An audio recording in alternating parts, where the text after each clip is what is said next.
¿cierto? En la última, o en el último estudio estuvimos viendo la sanidad de las heridas en la iglesia, que nos provocan como iglesia y que nosotros provocamos como iglesia. Vimos algunos ejemplos y yo hice una separación, porque hay que entender de que inevitablemente vamos a ser heridos, hermano. Eso es, ¿cierto? Inevitable. El tema es cierto que, ¿cómo se llama? En la iglesia, tanto los ministros como líderes, o quizás hermanos, ¿cierto? Nos pueden herir, creo que de dos formas, de una manera consciente o inconsciente, ¿cierto? Por ejemplo, ya vimos de que todos somos seres humanos, ¿cierto? Y estamos susceptibles a equivocarnos. Entonces, muchas veces un líder en una iglesia, un ministro, ¿cierto? Se ha equivocado en algo y sin querer, ¿cierto? Nos ha causado una herida, ¿cierto? Esas heridas suelen no ser tan profundas, ¿cierto? Obviamente. Pero está el otro lado donde muchas veces quizás nos hemos topado con ministros o líderes, ¿cierto?, en las iglesias que de adrede nos han dañado, ¿ya? Y ahí uno ve cuáles son los buenos siervos y los malos siervos. Todo antídoto para todo esto, hermanos, para las heridas, es el perdón. Tanto las que vimos de los padres, de los cónyuges, de las autoridades gubernamentales, ¿cierto? Y ahora las provocadas por la iglesia, ¿cierto? El único antídoto es el perdón mezclado con la aceptación de mi pasado. ¿Cierto? El ejemplo más grande de eso está en José, ¿cierto? Él logró perdonar cuando entendió, ¿cierto? Aceptó lo que le había pasado, que fue vendido como esclavo, desechado, que había perdido años de su juventud, injustamente preso, ¿cierto? Porque sus hermanos simplemente tenían envidia. Entonces, nosotros vemos realmente de que cuando él logró aceptar y perdonar es que la herida se pudo sanar, o por lo menos las influencias sobre el carácter, ¿cierto? Por causa de la herida las pudo tratar. Cuando él dice, no me enviasteis vosotros aquí, sino Dios me envió acá para preservación de vida. Entonces no es solo perdonar, sino aceptar lo que pasó.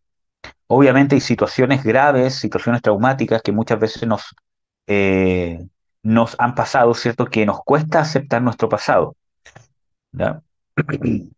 Cuando hablo de aceptar, ¿cierto? El pasado es realmente lograr el punto donde Dios restaura lo que pasó, donde cuando yo miro para atrás ya no es un dolor en el sentido de que no puedo mirar mi pasado de lo que me pasó, ¿ya? Sino que realmente puedo ver que por muy terrible que haya sido, ¿cierto? El milagro que Dios hace en nuestra vida es que la consolación que Dios nos da por causa de esa herida o por causa del trauma, etcétera, etcétera, es tan grande, ¿cierto? Que vemos de que Dios le dio un propósito bueno a algo que obviamente tenía un propósito malo para destruirnos. Entonces, cuando logramos eso es cuando aceptamos el pasado, ¿cierto? Y podemos avanzar. ¿Cuál es el problema con las heridas? Que nos quedamos pegados en el pasado y no podemos avanzar, no nos podemos desarrollar, no podemos madurar y no podemos crecer. Amén. Entonces, tenemos las heridas en la iglesia y tenemos también que nosotros como iglesia muchas veces herimos. Y eso nos ha pasado, nos pasa y nos va a pasar, ¿cierto? Entonces, nosotros tenemos que entender que así como la gente, así como usted se siente herido o herida, y usted está convencido de que lo hirieron, de que le, ¿cómo se llama?, ofendieron, que le hacen esto otro, que no son cosas que usted se imagina, etcétera, etcétera, ¿cierto? Así también tiene que entender que usted también hiere. Y así como muchas veces cuando usted le han dicho, tú hiciste esto, esto que hace me hiere, etcétera, etcétera, y usted sabe que no es tan así, o usted dice, lo hice inconscientemente, o no me di cuenta, o estás exagerando, así también, cuando usted se siente herido, muchas veces también la otra persona lo hizo inconscientemente o usted está exagerando. Entonces, muchas veces queremos juzgar con una vara a nuestro favor, pero no en nuestra contra. Entonces, tenemos que saber de que así como nos hieren, ¿cierto? así también nosotros herimos. Y así como nosotros pensamos que la gente exagera nuestras ofensas, así también nosotros muchas veces exageramos las ofensas. Dentro de este punto nos encontramos con dos ofensas o dos heridas, las que son reales, las que son imaginarias y las que son, eh, ¿cómo podría decirlo? Las que son exageradas. Las reales es cuando realmente viví una situación donde una persona o un grupo de personas, en este caso la iglesia, me hirió, o un hermano o un líder, o yendo más atrás a los otros estudios que ya hemos visto, ¿cierto? Parejas, cónyuges, padres, madres, ¿cierto? Etcétera, etcétera. Realmente me hirió. Hizo algo, ya sea que lo haya hecho consciente o inconscientemente, pero me hirió. Realmente eso que hizo es algo que fue causa de una herida. Están las otras que son imaginarias, que generalmente, ¿cierto? Se producen porque yo tengo una base, hay una herida en mí que no se ha sanado o que no he querido sanar o no he podido sanar, por lo tanto yo tengo una visión, ¿cierto? De mi alrededor, de cómo relacionarme con mi entorno a través de la herida que tengo. Entonces muchas veces actitudes de las personas que no son una herida, que no son ofensivas, para mí lo van a hacer.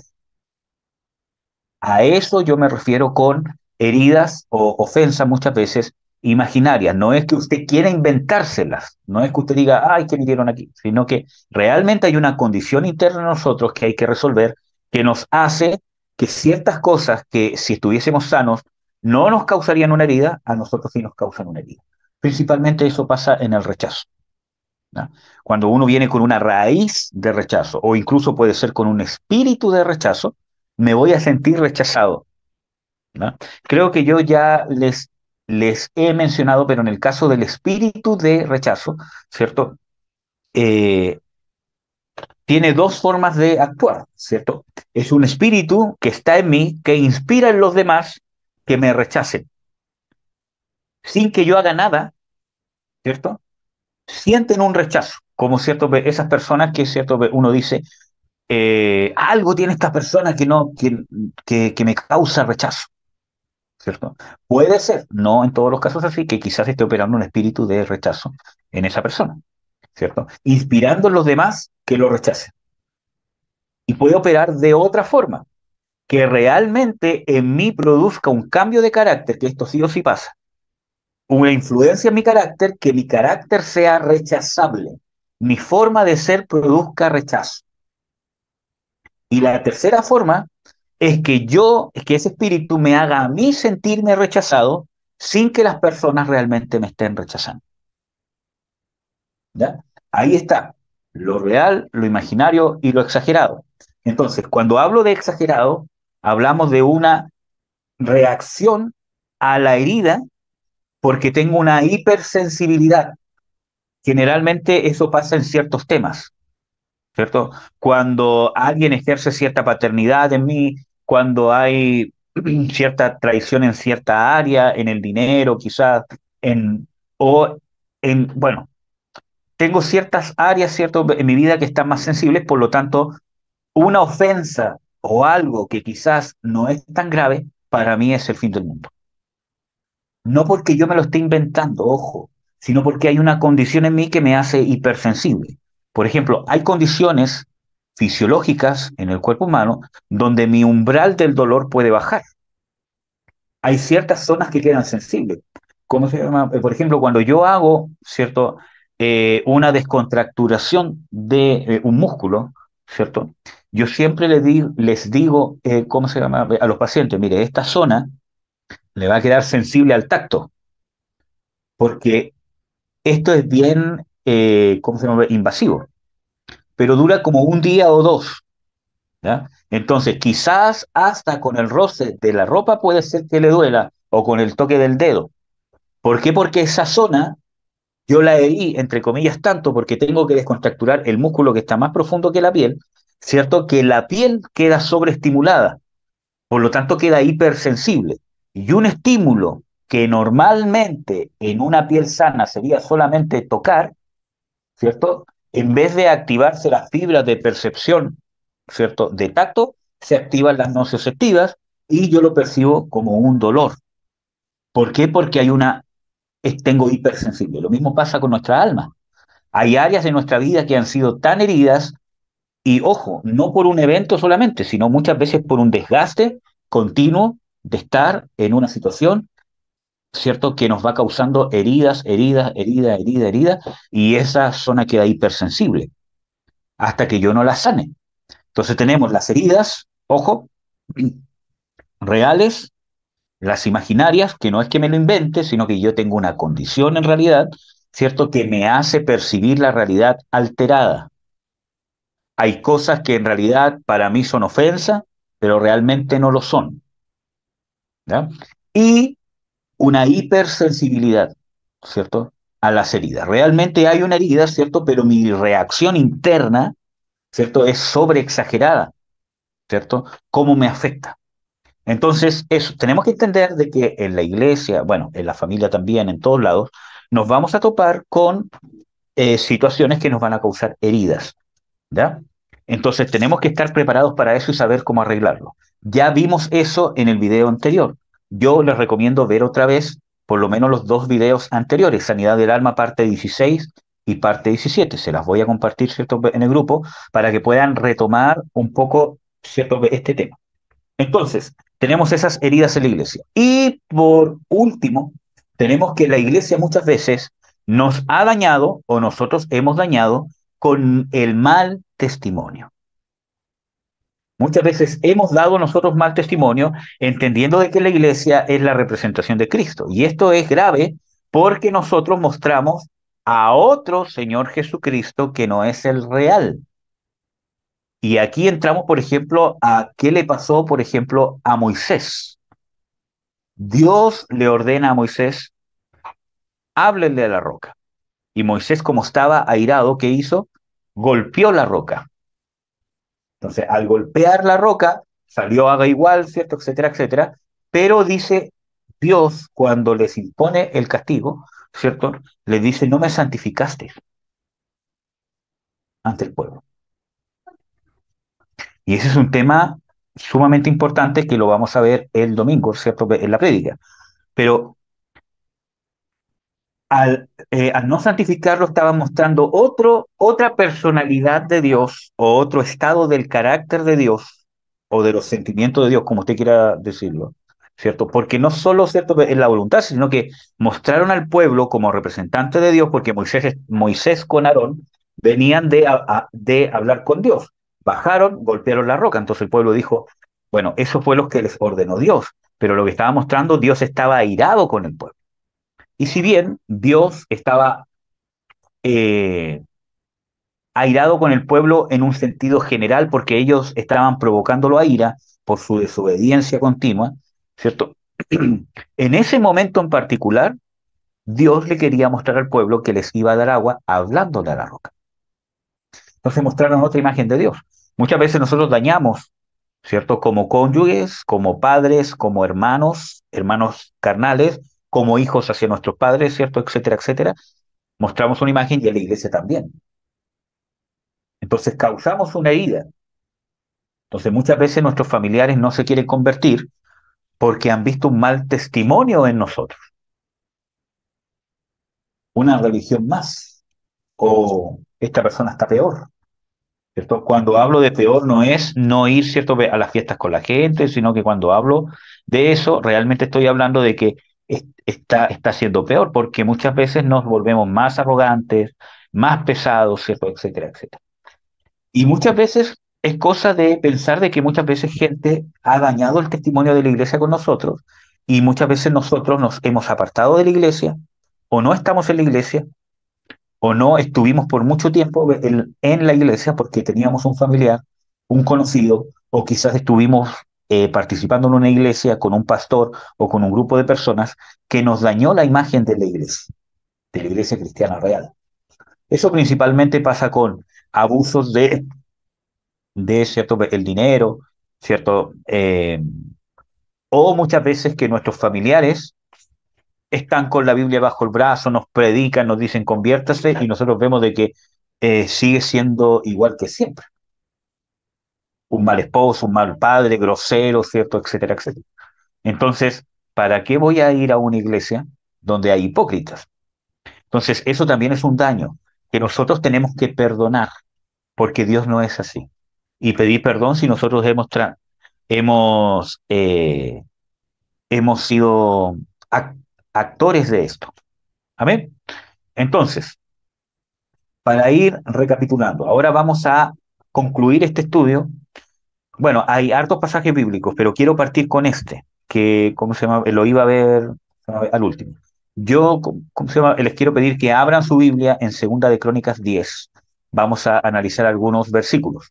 Para poner, cierto, el contexto de esto, nosotros tenemos que entender de que el rey Salomón, ¿cierto?, se había extraviado. Dios había advertido por medio de la ley de Moisés. Imagínense, no estén con mujeres que no sean del pueblo de Israel, porque los van a arrastrar y van a terminar adorando a sus ídolos.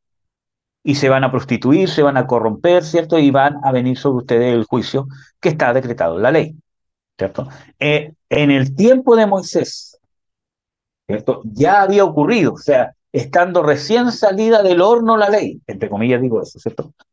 Ya había ocurrido, ¿cierto? Pero vemos, ¿cierto?, de que Salomón, con toda su sabiduría, no guardó la ley de Dios y en su afán, en su lascivia, tuvo 700 esposas, o creo que 300 esposas, y 700 concubinas, o sea, eso es algo estratosférico, no sé cómo decirlo, la exageración de algo así. Entonces, nosotros vemos de que eso lo hizo corromperse. Primero porque nosotros sabemos de que, como Jesús dice, desde el principio varón y hembra los creó para que un hombre y una mujer sean una sola carne. Segundo, todas las esposas que escogió, en su gran mayoría, eran mujeres de otras razas, de otros reinos, de otras culturas, y obviamente adoraban a otros dioses, y obviamente eso traía que adoraban a demonios. La misma Biblia, Dios advierte de que los que adoran y los que sacrifican a ídolos, a los demonios, adoran. Entonces, obviamente, Salomón se contaminó, y se contaminó y se corrompió, y dejó de hacer lo bueno, dejó de tener una sabiduría de lo alto, como dice en Santiago. ¿Ya? Entonces se corrompió y en esa corrupción Dios ungió, preparando de antemano lo que iba a pasar por causa del pecado de Salomón, ungió a otra persona y lo iba a poner como rey sobre Israel, a Jeroboam, ¿cierto? Esta persona, que era, lo ungió dentro de una profecía, lo ungió como rey sobre Israel, Dios sabiendo que después de Salomón el reino se iba a dividir en dos. Hasta ese tiempo el reino era solo uno. Se iba a dividir en Israel y en Judá. Dado esto, ¿cierto? Cuando se enteró Salomón de aquello, persiguió a Jeroboam para matarlo, ¿cierto? Tanto así que este hombre tuvo que huir a Egipto para no ser asesinado por Salomón. Hasta ahí y muchas otras cosas más llegó la corrupción de Salomón. Venganza en vez de arrepentirse ante Dios.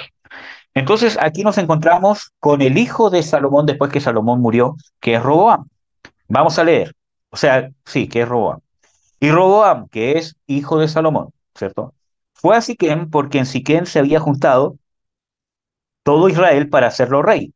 Y como lo oyó Jeroboam, hijo de Nabat, el cual estaba en Egipto, donde había huido a causa del rey Salomón, volvió de Egipto.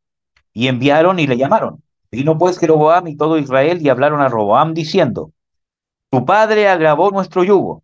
Afloja ahora tú, pues, ahora algo de la dura servidumbre y del grave yugo con que tu padre nos apremió, y te serviremos. Y él les dijo: Volved a mí de aquí a 3 días, y el pueblo se fue. Entonces el rey Roboam tomó consejo con los ancianos que habían estado delante de Salomón su padre, cuando él vivía, y les dijo: ¿Cómo aconsejáis vosotros que responda este pueblo? Ellos le hablaron diciendo: Si te condujeres humanamente con este pueblo, y los agradares y les hablares buenas palabras, ellos te servirán perpetuamente. Mas él, dejando el consejo que le dieron los ancianos, tomó consejo con los jóvenes que se habían criado con él y que delante de él asistían, y les dijo: ¿Qué aconsejáis vosotros que respondamos a este pueblo que me ha hablado diciendo, alivia algo del yugo que tu padre puso sobre nosotros? Entonces los jóvenes que se habían criado con él le hablaron diciendo, así dirás al pueblo que te ha hablado diciendo, tu padre agravó nuestro yugo, mas tú descárganos. Así le dirás. Lo más menudo mío es más grueso que los lomos de mi padre. Así que mi padre os cargó de grave yugo y yo añadiré a vuestro yugo. Mi padre os castigó con azotes y yo con escorpiones. Vino pues Jeroboam con todo el pueblo a Roboam al tercer día, según el rey les había mandado diciendo, volved a mí de aquí a 3 días. Y le respondió el rey ásperamente. Pues dejó el rey Roboam el consejo de los ancianos y les habló conforme al consejo de los jóvenes. Versículo 15. Y no escuchó el rey al pueblo, porque la causa era de Dios, para cumplir Jehová su palabra que había hablado por Abías Silonita a Jeroboam, hijo de Nabat. Y viendo todo Israel que el rey no les había oído, respondió el pueblo al rey diciendo, ¿qué parte tenemos nosotros con David, ni herencia en el hijo de Isaí? Israel, cada uno a sus estancias. David, mira ahora por tu casa. Así se fue todo Israel a sus estancias. Mas reinó Roboam sobre los hijos de Israel que habitaban en las ciudades de Judá. Envió luego el rey Roboam a Adoram, que tenía a cargo de los tributos, pero le apedrearon los hijos de Israel y murió. Entonces se esforzó el rey Roboam y subiendo en un carro huyó a Jerusalén. Así se apartó Israel de la casa de David hasta el día de hoy. Sé que el texto es un poco largo, hermanos, pero quiero que veamos, ¿cierto?, que nos encontramos aquí, aunque no es un ejemplo de una iglesia, pero quiero que veamos cómo pasa cuando nosotros ejecutamos autoridad como la iglesia o como un liderazgo sobre un grupo de personas y es una autoridad de parte de Dios, ¿cierto? Acuérdense que nosotros ya vimos de que por muy de parte de Dios que sea la autoridad, el ministro la puede usar para dañar. Pablo dice claramente, Dios me ha dado la autoridad con que estoy dispuesto a usar, me la ha dado para edificación y no para destrucción. Eso nos abre la puerta, ¿cierto? Claramente a que si el ministro se corrompe, la puede usar para destrucción. El mismo Señor Jesucristo, por ejemplo, dice de que hay un siervo fiel y un siervo infiel. A los dos los dejó el Señor, a los Dios le dio autoridad genuina, pero uno la usó para maltratar, para apacentarse a sí mismo y el otro la usó con diligencia, ¿ya? Y con justicia. Entonces, nos encontramos, ¿cierto?, con esta situación. ¿Cuál es el problema? Primero nosotros vemos de que Roboam, cuando hiere al pueblo, primero partiendo con el rey Salomón, con su padre, cuando hirió al pueblo, puso dura servidumbre sobre ellos. Hubo abuso. ¿Por qué? Porque para poder Salomón tener tanta opulencia, cobraba impuestos. Nosotros vemos de que al final de este relato vemos de que Roboam envió, ¿cierto?, para otra vez recoger los impuestos, porque el sistema que había implementado, que cada tribu de Israel mantenía al rey por un mes. Como eran 12 tribus, ¿cierto? Fuera de la tribu de, ¿cómo se llama? Leví, y contando a la tribu de José como Manasés y como, ¿cómo se llama? Efraín. Entonces cada uno en un mes mantenía al rey. Entonces cuando el rey fue a buscar eso sobre los hijos de Israel, ellos mataron al mensajero y casi matan, ¿cierto?, al propio rey. Entonces, nos encontramos de que ese abuso, esa dura servidumbre de los impuestos, ¿cierto?, de todo lo que había pasado, pero generalmente de la persecución, de abusar de la autoridad, etcétera, etcétera, causó una herida. Y en Roboam, el hablar ásperamente, decir que los iba a herir más, ¿cierto?, y etcétera, etcétera, y todo lo demás, ¿qué causó? División. Y no solo división, sino que el pueblo se rebelara en contra de Dios, porque el rey es un representante de Dios. Se supone que está puesto por Dios. En realidad, David, Salomón y Roboam fue puesto por Dios, en el sentido de que Dios había determinado de que el primogénito de la línea de David, con algunas, ¿cómo se llama?, excepciones, ¿cierto?, iba a ser el que gobernara por causa de la promesa que Dios le hizo a David.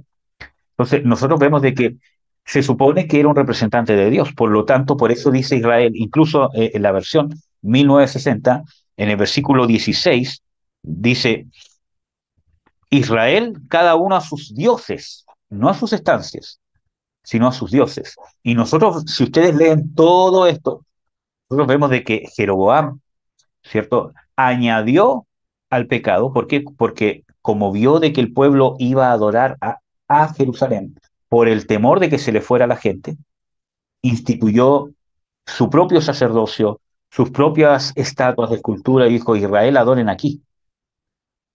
Y dice de que no hubo otro como Jeroboam que hizo que el pueblo se corrompiera tanto, a excepción de Acab, quizás, ¿cierto?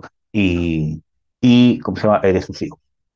Entonces, nosotros vemos de que realmente el pecado fue grave, trajo una corrupción y muchas veces las heridas de la iglesia provocan eso. Lo han provocado nosotros o nosotros quizás lo hemos provocado con otros. Así que nos tenemos que sanar, tenemos que perdonar, tenemos que entender de que Dios no es así, de que pueden haber malos representantes y que nos pueden haber herido. Entonces puede haber una tendencia a caer en la idolatría y finalmente una división. ¿Amén? Querer inventarme mi propio Dios, que es todo lo contrario, ¿cierto? Al Dios que supuestamente me hirió, que en realidad no fue Dios, sino el que me mostró, o la imagen de Dios que me mostró esa persona, esa iglesia, esa congregación, ese líder, ese pastor, quien sea, que me hirió. Entonces trae división. Amén, hermanos. Y es importante entender eso. Trae división, idolatría y corrupción. Vemos de que el pueblo nunca más se unió y constantemente tenían una que otra guerra o una que otra batalla. Se traicionaban entre ellos, etcétera, etcétera. Entonces hubo una corrupción. Las heridas que hemos recibido de parte de la iglesia tenemos que sanarlas. Amén. Y nosotros aspirar a no ser personas que hieran, porque eso es importante. Ahora, vamos a leer algunos otros pasajes. Vamos a ir a Primera de Corintios. Vamos a ir al capítulo 8, del 12 al 13. Dice, de esta manera pues, pecando contra los hermanos e hiriendo su débil conciencia, contra Cristo pecáis. Por lo cual, si la comida le es a mi hermano ocasión de caer, no comeré jamás, para no poner tropiezo a mi hermano. Entonces, nosotros nos encontramos, amados hermanos, de que cuando nosotros pecamos contra los hermanos o herimos sus conciencias o sus débiles conciencias, aquí dice, ¿cierto? Contra Cristo pecáis. Obviamente aquí Pablo está hablando de un tema de comer comida que ha sido dedicada a los ídolos. ¿Ya? Sin embargo, el punto que quiero resaltar yo es que cuando nosotros herimos a los hermanos, aquí está hablando de una herida consciente, obviamente, no inconsciente. Cuando herimos a los hermanos, cuando estamos centrados en nosotros mismos o cuando queremos sacar algún provecho, contra Cristo pecamos. Cuando nos han herido a nosotros, ya sea de forma, eh, como le decía, consciente, ¿cierto? O sea, con una mala intención, cuando nos hieren a nosotros, entonces contra Cristo han pecado. Necesitamos perdonar, hermano. Porque acuérdense de que cuando Dios dice, ¿cierto? Eh, Cuando el Señor Jesucristo enseñó a orar, dijo, perdónanos como nosotros perdonamos a los que nos deben. Entonces, no es solamente el perdonar, sino el cómo. Por eso dice Jesús, con la medida con que medís, os seréis medidos. Entonces, si mi perdón es limitado, si mi perdón es condicional, no es que Dios dé un perdón condicional, sino que simplemente la manifestación del perdón de la vida de Dios no se puede manifestar en mí si yo no perdono. Soy yo el que tengo que perdonar como Cristo me ha perdonado, como lo dice ampliamente Pablo, ¿cierto? Que es lo que vimos en el estudio anterior. Ahora, aquí vemos nosotros que como hermanos en Cristo tenemos que saber de que el amor es sacrificial. No solo en el matrimonio, no solo con los hijos, sino en la iglesia. Si usted se cree maduro, tiene que saber que se tiene que negar más que el hermano. Así de simple. Por ejemplo, yo como papá tengo que ser más maduro que mi hijo, porque si no, no estoy capacitado para, ¿cómo se llama? Para, ¿cómo se llama? Educarlo. Y eso conlleva de que yo no me puedo andar, ¿cómo se llama? Ofendiendo por las cosas que él hace, que son propias de su desarrollo, aunque las haga de adrede, porque el papá soy yo, es mi responsabilidad. Obviamente me duele, yo puedo manifestar de que me hirió, etcétera, etcétera, pero mi actitud como papá no puede ser en base a la herida, que no quiere decir que no lo tengo que castigar si hizo algo malo, etcétera, etcétera. Pero mi actitud, ¿cierto? De mi corazón hacia él, ¿cierto? Como papá tiene que estar intacta, porque yo tengo que seguir siendo papá independientemente del rechazo que pueda recibir por causa de ejercer mi labor de amor de padre o de madre, ¿cierto? Lo mismo con los hermanos, hermanos. Muchas veces nosotros nos creemos maduros, pero no estamos dispuestos a ser rechazados, a ser ofendidos, ¿cierto? Sino que queremos defendernos, que se nos haga justicia, etcétera, etcétera. Si usted quiere ser maduro, tiene que saber de que tiene que estar dispuesto a poder sobrellevar esas situaciones. No significa quedarse callado con las injusticias necesariamente, pero tiene que saber que si usted es maduro, entonces eso significa que usted tiene que estar dispuesto a poner otra mejilla. Ese es el maduro en el reino de Dios. Amén. Primera de Corintios 6, del 1 al 8, que esta es una exhortación de Pablo. Dice, ¿se atreve alguno de vosotros cuando tiene algo contra otro ir a juicio ante los injustos y no ante los santos? ¿O no sabéis que los santos juzgarán al mundo? Y si el mundo es juzgado por vosotros, ¿sois incapaces de juzgar los casos más triviales? ¿O no sabéis que juzgaremos a los ángeles? ¿Cuánto más las cosas de esta vida? Si pues tenéis juicios sobre cosas de esta vida, ponéis como jueces a los que nada representan en la iglesia, para vergüenza vuestra lo digo. Aquí vemos una situación, aunque podríamos, ¿cierto?, analizarla, que quizás es de algo, alguna situación en específico. Pero, ¿cierto?, al punto que quiero ir es que primero nosotros tendríamos que tener la capacidad, como miembros de la iglesia, simplemente como hijos de Dios, no porque usted tenga un título, simplemente como hijos de Dios, la capacidad de juzgar con el juicio de Dios las cosas de esta vida. Tenemos que juzgar con juicio cabal, con medida justa. Entonces, según la justicia de Dios. Entonces, cuando muchas veces nosotros no hemos recibido eso de la iglesia, nos han juzgado mal, ¿cierto? Etcétera, etcétera. Acuérdese, hermano, que no todas las heridas que tiene necesariamente son porque alguien lo ha herido. Puede ser que sí, pero también se tiene que abrir a la posibilidad que a veces quizás o es imaginario o nosotros tenemos una hipersensibilidad. Y eso nos pasa a todos. Entonces, nosotros tenemos que entender de que tenemos que ser maduros para poder juzgar esas cosas. Y miren qué es lo que dice Pablo. Así, no hay entre vosotros ningún sabio que pueda juzgar entre sus hermanos, sino que un hermano litiga contra el otro hermano. Y esto ante los incrédulos, ya por cierto, es un fracaso que tengáis pleitos entre vosotros mismos. ¿Qué dice ahí? Ya es un fracaso que como hermanos de la iglesia tengan pleitos ante vosotros mismos. Pleitos no es que haya problemas, sino que el problema pase más allá de un problema y se convierta en un pleito.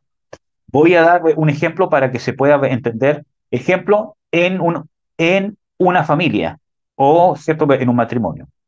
¿Cierto? Es inevitable que hayan problemas, que hayan, ¿cómo se llama?, situaciones, ¿cierto?, que incluso hasta hieran al otro. Pero uno de los dos tiene que tener la cierta madurez, ¿cierto?, por lo menos, ¿cierto?, para que eso no se transforme en un pleito, en una división.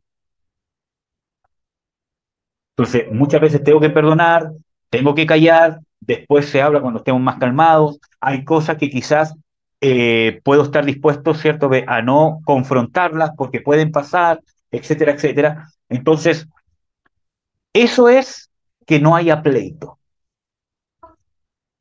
En el caso de una iglesia, por ejemplo, también van a haber situaciones donde hay un hermano que es más carnal, que está partiendo recién, etcétera, etcétera, o que tiene cierta condición, que entre comillas nosotros soportamos un poco porque uno sabe que está en un proceso, entonces no armo un pleito de algo que él me está confrontando porque yo tengo la capacidad de negarme, de amar, que es el punto que vamos a ver también. Entonces, cuando tengo esa capacidad, entonces no lo convierto en un pleito. Acuérdense que vimos en el estudio anterior de que gobierne en vosotros o que en otras versiones es cierto que nos gobierne la paz de Dios. Que la paz de Dios sea nuestro árbitro, dice en la versión 1960. Pero podríamos nosotros hacer una traducción sin perder cierto el hilo, que nos gobierne nuestra manera de relacionarnos la paz de Dios. Que la paz o el mantener la paz sea lo que nos gobierne en nuestra forma de relacionarnos, especialmente cómo reaccionamos. Y esto no es solo para la iglesia, sino para la familia también. Yo tengo que procurar la paz. La Biblia nos habla de la paz. Mientras dependa de vosotros tener paz con todos, cuanto más en la iglesia y mucho más en la familia. Entonces, miren hermano, muchas veces, miren, yo tuve una situación donde un hermano, ¿cierto? Estaba muy ofendido conmigo. Y realmente era por algunas cosas imaginarias de él y algunas cosas por su hipersensibilidad, porque trae un pasado detrás, etcétera, etcétera. Entonces, había hablado con otras personas de que yo aquí, que allá, que lo rechazaba, y resulta que la cosa era al revés.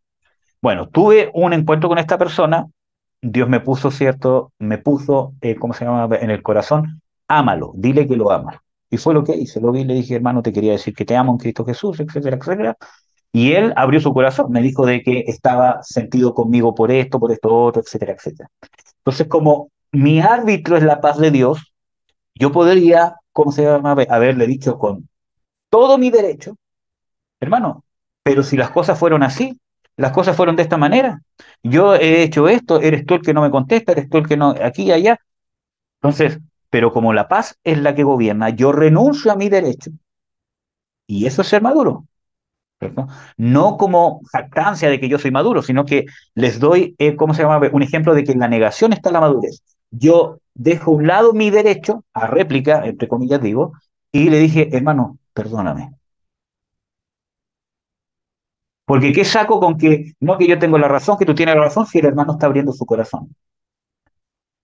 Y entendiendo, conociendo en la etapa de desarrollo que estaba él. Entonces le dije, hermano, ¿sabes qué? Perdóname. Realmente esa no es mi percepción de ti, sino que yo te amo, aquí, etcétera, etcétera.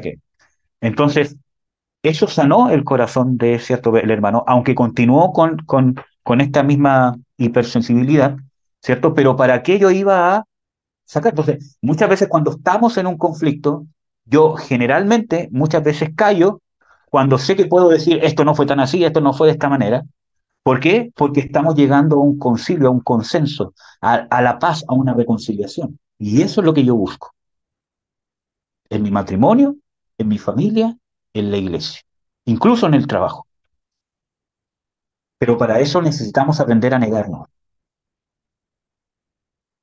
buscar la paz, ser pacificadores. Eso es ser pacificadores. Muchas veces, hermanos, sí que aprenda, porque esto le va a servir en el matrimonio. ¿Amén? Esto le va a servir en el matrimonio. Claro, dice de que somos llamados a ser pacificadores. ¿Por qué? Porque cuando yo quiero resolver un conflicto matrimonial, no tengo que buscar que mi cónyuge aprenda que yo tengo la razón o que admita que yo tengo la razón. Tengo que buscar la reconciliación, que no significa dejar pasar injusticias, pero en cosas que yo veo que no son terribles, que no son graves, o que esto a lo que se está llegando es una reconciliación, es un avance, y después se puede hablar cosas más profundas quizás. Entonces, para eso tengo que tener mucha sabiduría. Entonces dejo mi derecho a réplica porque mi intención no es imponerme sobre la otra persona. Y eso nos va a servir en todas nuestras relaciones. Aprenda a callar, aprenda a poner la otra mejilla, porque eso es poner la otra mejilla. Niéguese. Yo en muchos conflictos muchas veces tengo muchos argumentos reales para decirle, ¿sabes qué? Esto no es así. Esto es de esta manera, de esta manera, de esta manera, y no es de esta manera.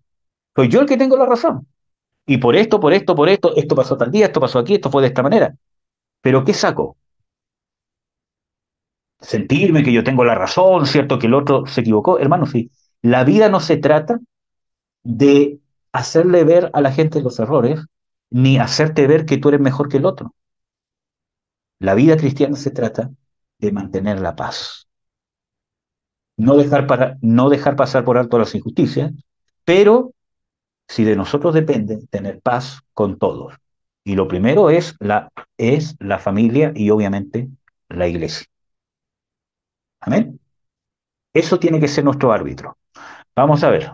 En Lucas 17, del 3 al 4, el mismo Señor Jesucristo nos dice, mirad por vosotros mismos, si tu hermano peca, repréndelo, y si se arrepiente, perdónalo.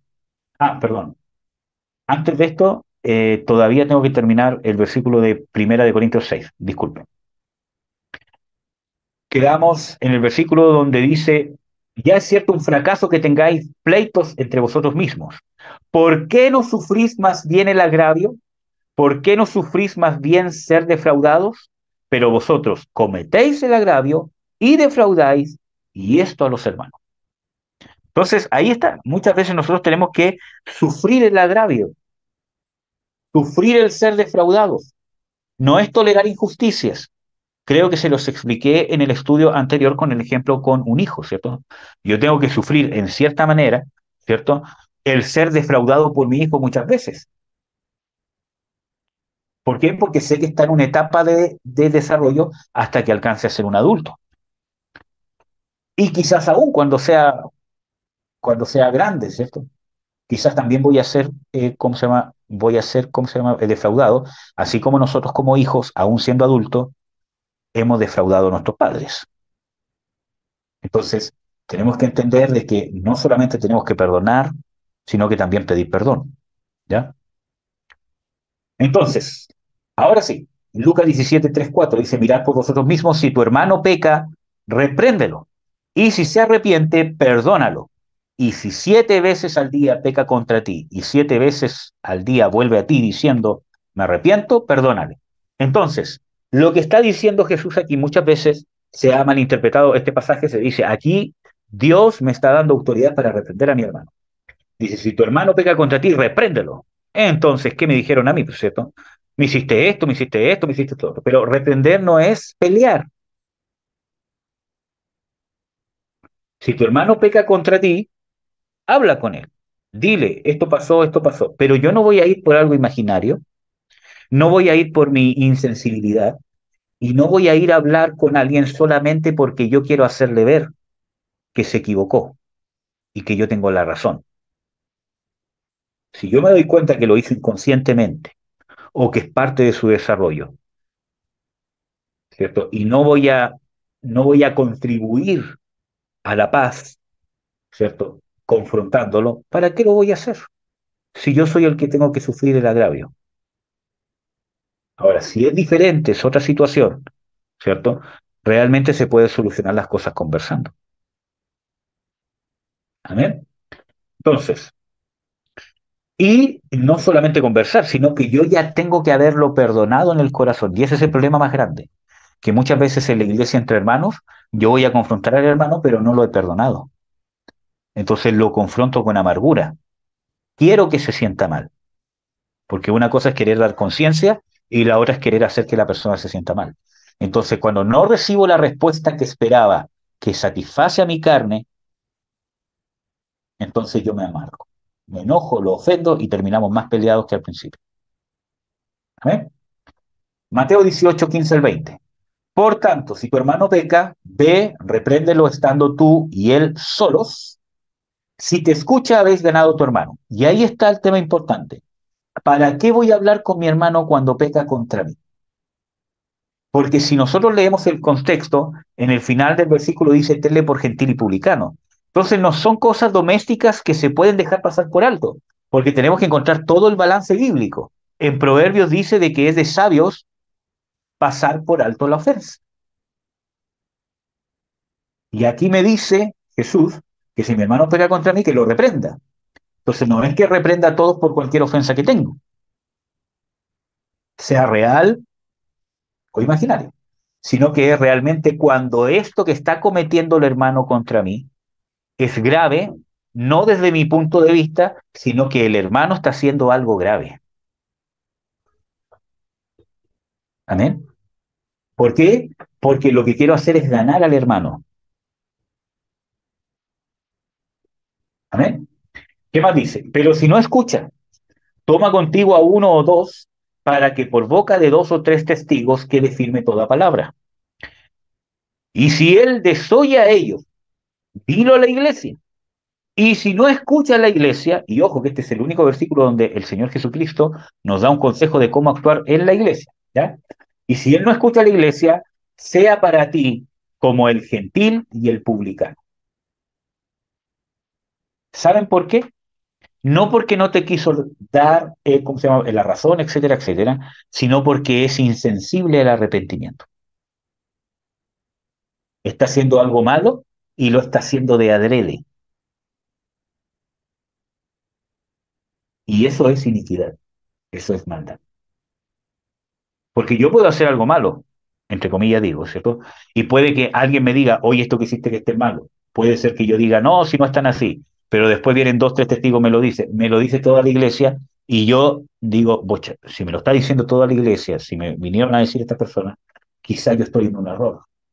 Lo medito, me examino y me arrepiento. Pero cuando alguien se mantiene en su testarudez, tenle por gentil y publicano. En el contexto bíblico, ¿cierto? Es que alguien que no se ha convertido. ¿Ya? Dice, de cierto os digo que todo cuanto prohibáis en la tierra será prohibido en el cielo, y todo cuanto permitáis en la tierra habrá sido permitido en el cielo. Y ojo que Jesús está enlazando estos dos pasajes. Está hablando de la autoridad o de la influencia que tenemos nosotros cuando perdonamos o cuando hacemos todo lo necesario para que el hermano se vuelva de su mal camino. Amén. Dice, otra vez os digo que si dos de vosotros se ponen de acuerdo en la tierra acerca de cualquier cosa que pidan, les será hecho por mi Padre que está en los cielos, porque donde están dos o tres congregados en mi nombre, allí estoy yo en medio de ellos. Ojo de que todo esto está enlazado porque está hablando de querer ganar al hermano, que es querer mantener la paz. Ganar al hermano, que si el hermano está haciendo algo con lo cual no solamente está pecando contra mí, sino obviamente contra Dios, ¿cierto? Y él está haciendo algo malo, entonces yo, al hacerle ver lo que está haciendo, lo voy a estar sacando de las tinieblas.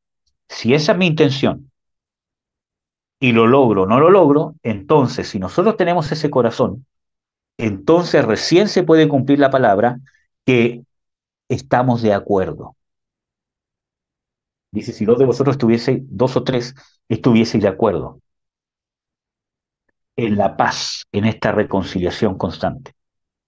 Y en esta intención no de querer hacerme ver que alguien me ofendió, sino sacar a mi hermano de su error. Si esa es mi intención, fidedigna de corazón, entonces recién estamos en unidad. Podemos tener desavenencias naturales, pero podemos estar al mismo tiempo en una perfecta unidad espiritual porque tenemos un corazón perdonador que está dispuesto a sufrir el agravio.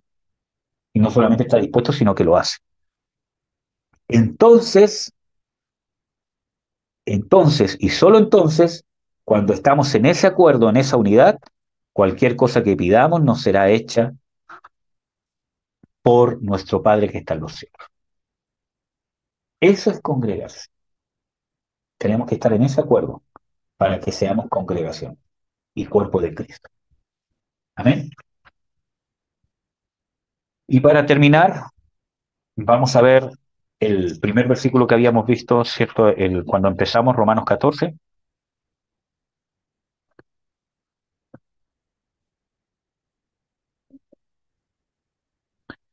Romanos 14.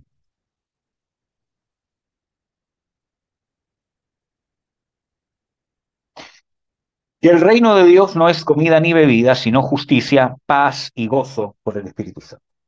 Esas son las tres claves para poder nosotros mantenernos relacionados en la iglesia y en el matrimonio y en la familia.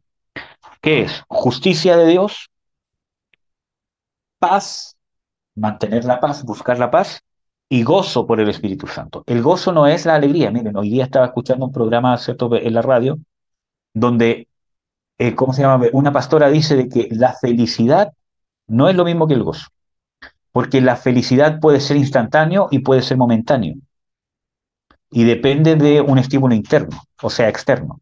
Pero el gozo es una fortaleza interna que no necesariamente está cuando hay felicidad, que me impulsa a hacer la voluntad de Dios. No solamente a creer la voluntad de Dios, sino a hacerla. Entonces, porque el que en esto sirve a Cristo agrada a Dios y es acepto a los hombres. Así que sigamos lo que hace la paz y a la edificación de los unos de los otros. Y eso es lo que tenemos que seguir como hermanos en Cristo. Y si estamos ejerciendo algún liderazgo o alguna influencia, seguir la paz y la edificación de los demás. ¿Ya? Eso no quiere decir que tengo que tolerar injusticias o cosas que no me edifican. Pero sí, si yo me creo maduro, tengo que saber de que tengo que estar dispuesto muchas veces a sufrir el agravio. ¿Ya? No injusticias, sino solamente por la paz. Versículo 20. No destruyas, no destruyas la obra de Dios que por causa de la comida, o sea, por causa de la comida. Todas las cosas a la verdad me son limpias, más eh, todas las cosas a la verdad son limpias, más malo es al hombre que come con escándalo. Entonces, tenemos que nosotros tener tres cosas: no juzgar, no poner tropiezo y no poner ocasión para caer a los hermanos. ¿Amén? ¿Alguna pregunta o algún comentario que quieran hacer?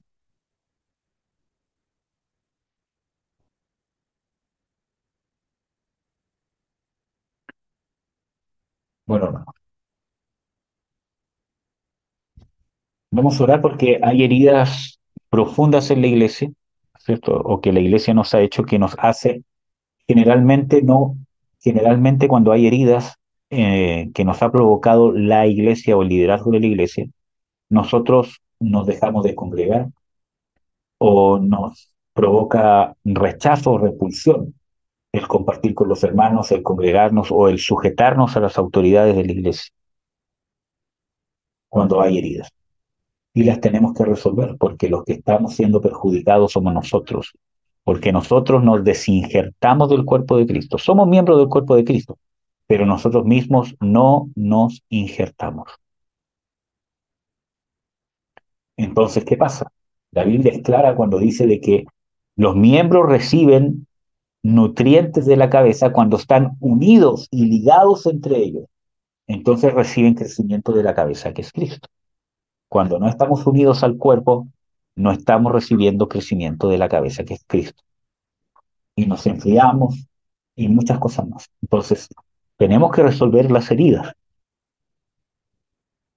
Miren, hermanos, muchas veces nosotros proyectamos en los siervos de Dios las heridas que tenemos o con otra iglesia, o con nuestro padre, o con nuestro cónyuge. Miren, generalmente yo creo que muchas veces por mi forma de ser, generalmente la gente que ha tenido algún problema con la autoridad masculina, especialmente las hermanas, ¿cierto? Que no han sanado muchas veces esa área, ¿cierto? Se sienten un rechazo. Generalmente pasa. A veces soy yo, ¿cierto? El que soy muy drástico, pero entonces muchas veces he visto de que hay una hipersensibilidad y nosotros muchas veces proyectamos en los siervos las heridas que nosotros traemos. Por eso es importante sanarnos, porque eso nos hace desinjertarnos del cuerpo, no recibir el consejo, no buscar ministración, no buscar ser ministrado, no luchar por nuestra liberación, no luchar para que nuestro matrimonio sea ministrado, para yo crecer en Cristo, para poder tener las herramientas para perdonar, para ser mamá, para ser papá, etcétera, etcétera. Porque no queremos ser sanos. Y Dios nos quiere sanar, hermanos. Los que no queremos somos nosotros. Porque como vimos, ¿cierto? En el estudio, o cómo se llama, en la administración que hicimos el sábado 30 si mal no recuerdo, ¿cierto? La lástima propia es lo que más nos impide ser libres y buscar sanidad, porque es un círculo vicioso. Necesito de esta herida, por tanto, no quiero que me la sanen, porque esta herida es la que me hace sentir pobrecito de mí. Y como me identifico con el pobrecito de mí, si me sanan la herida, entonces, ¿quién soy? ¿Cómo obtengo, cómo se llama, atención? ¿Cuáles van a ser mis pensamientos? ¿Van a ser mis propósitos? Porque toda mi vida, todo lo que hago, mi trabajo, mi forma de ser, mi carácter, gira en torno a la herida que me hicieron. Entonces, la lástima propia es una trampa del diablo terrible. Entonces, tenemos que perdonar y aceptar el pasado para que Dios lo pueda restaurar, hermano. Dios tiene el poder y quiere hacerlo. Amén, hermano. Sí que, bueno, no todos los que estamos aquí presentes quizás hemos tenido alguna herida con la iglesia. Así que medite en su corazón, ¿cierto? Con estos estudios, ore y si tiene algo que usted crea que hay que ministrar, usted sabe que se puede contactar conmigo o con Marcela y lo podemos ministrar en algo específico. Amén. Ahora vamos a orar por algo más general. Amén, hermanos. Mientras tanto, igual, mientras yo estoy orando, ore perdonando abusos, malos testimonios que le han dado, ofensas reales, imaginarias, etcétera, etcétera. Amén.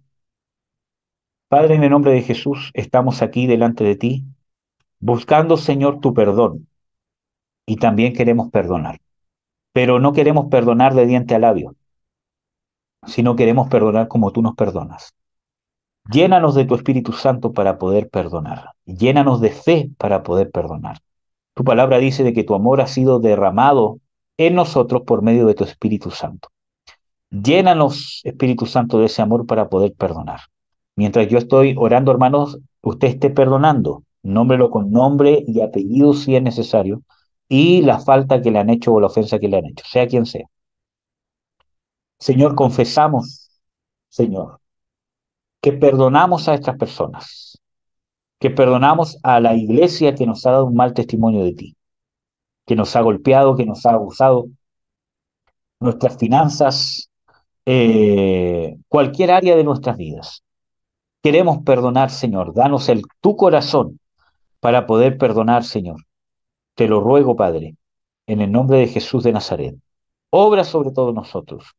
Llénanos y envía un espíritu de libertad sobre nuestras vidas, Señor, para que realmente podamos ser libres de la amargura.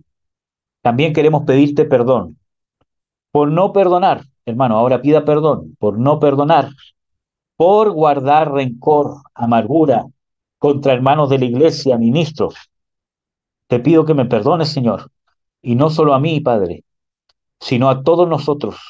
Te ruego, Señor, que nos perdones por muchas veces guardar amargura, guardar rencor, no querer perdonar, quedarnos en la lástima propia, Padre.